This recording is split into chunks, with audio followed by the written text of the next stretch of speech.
Big Dark, War and Peace by Rob Harper. Chapter 18. It's strange being here with my father. He shows us into a large tent set up in the camp. Inside is a table with a bunch of maps as well as chairs and other sundries to help my father plan. Michael comes in with us, as well as a few others including Sergeant Baines. Michael seems to have loosened up. This is as much a shock to him as it is to me.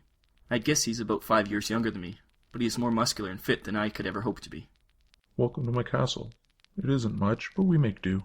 Is there a reason you're living out here, or do you just like the fresh air? My father laughs at Angela. Hi, Angela. Funny as ever. Funny? Not a word I would usually associate with Angela. We're out here, even when the world has been plunged into darkness and fallen a running wild for a very important reason. But we'll come to that in a few minutes.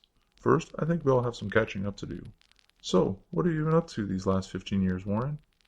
I want to ask him the same question, including why he abandoned me, but instead I tell him about his sister taking care of me, then dying, the orphanage and all that, Chicago Police Academy, getting kicked out the police academy, and eventually becoming a PI. When it comes to what happened right before the Big Dark, I pause. I try to find the words. Eventually I get the story out and wait to see what my father has to say about all this being my fault. Well, that is quite a story, my boy.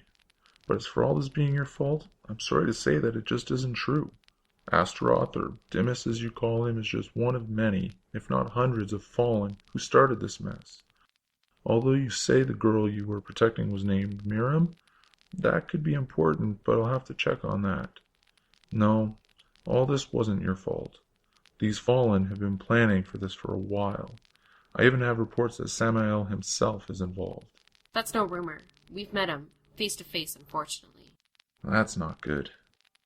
After a few moments of looking pensive and thinking, my father raises his head and smiles at me.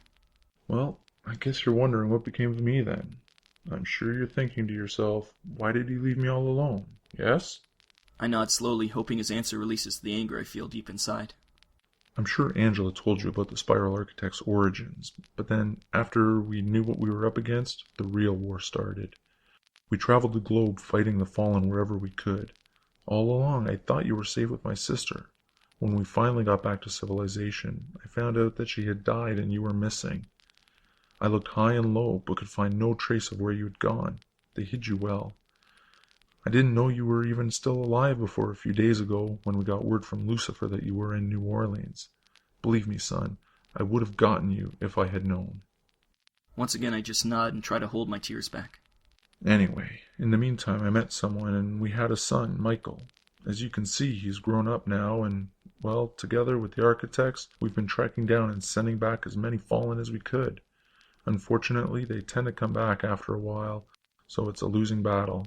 And now it comes to why we're out here in the middle of nowhere. Angela and I wait with bated breath to hear more of what Lucifer told us. Phaleg, Angela's brother, is out here somewhere, working with Demas. Phaleg is poised to break into a research site in the desert not far from here. He's planning, with the help of Astaroth's goons, to grab something called a hydrogen bomb that is being developed there. What they plan to do with it is anybody's guess, but from what we can glean, the bomb has enough explosive power to destroy a large piece of a city, and it is up to us to stop them. Is Demas with him? We don't know. It doesn't matter, I'll still go and help my father and the Spiral Architects. It feels good to be here with him.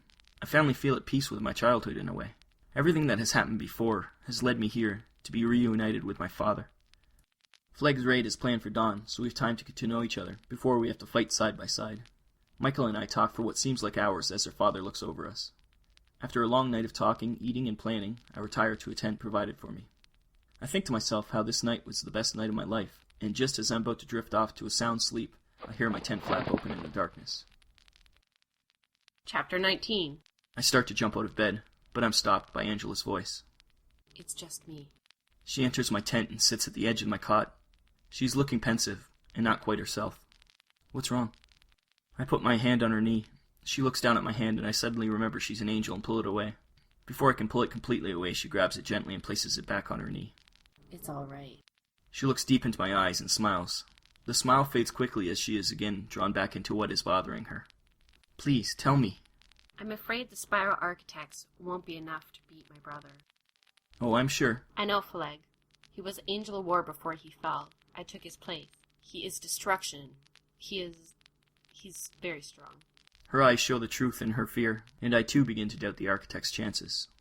After a few seconds of silence as the two of us sit close to each other, both thinking about the upcoming battle, Angela turns to look at me again. I know you love me. Her statement catches me off guard, and before I can start to lie and deny anything, she continues on. I love you too. I'm shocked as I just stare into her eyes. There's a vulnerability there that I've never seen before. Angela kisses me, but I pull back. I'm confused. Some of the fallen angels fell because they fell in love with the sons and daughters of man.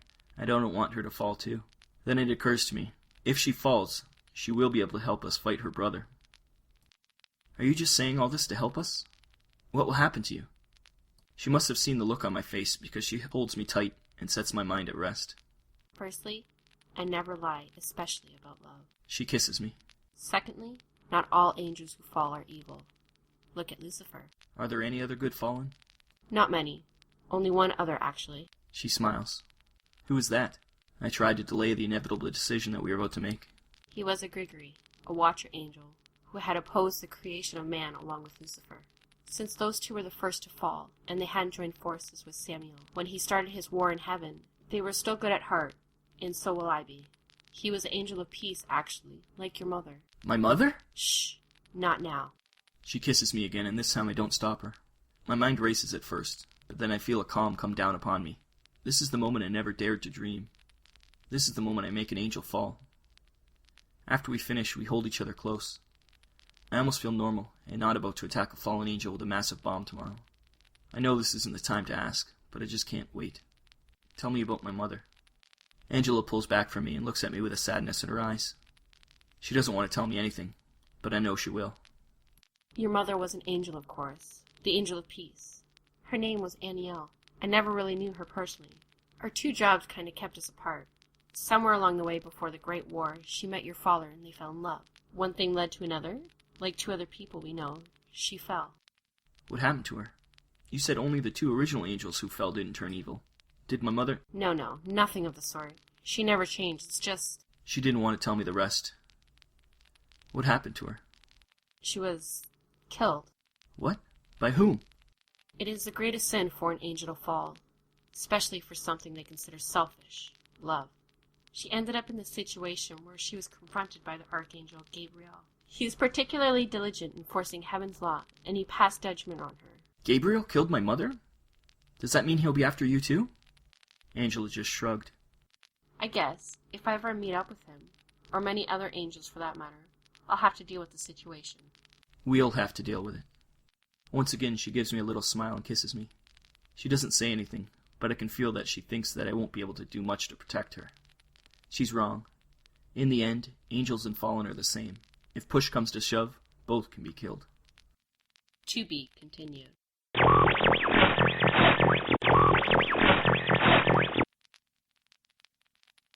So, Jack, Yes, Rob. if I was going to support a local audio podcast who I loved because the people are just so damn personable, so how would I go about supporting such a small podcast? I would think, and I'm no expert, I would think that you would want to purchase apparel, knickknacks, accoutrements that have the logo emblazoned on the front. I don't know where you'd find such things. Do you happen to know where I'd be able to purchase that kind of that kind of production? Well, there is a place. It's a magical place.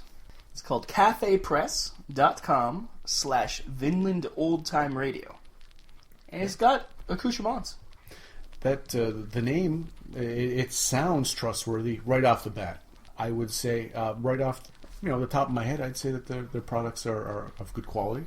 They are quite good quality.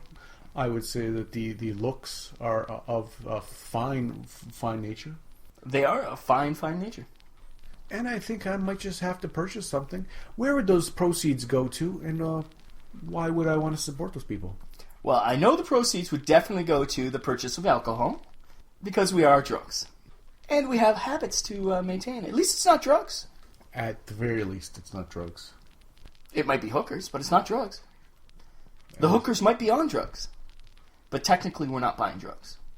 Is it? We are buying hookers with drugs in their systems, so maybe technically we are buying drugs, but only third hand.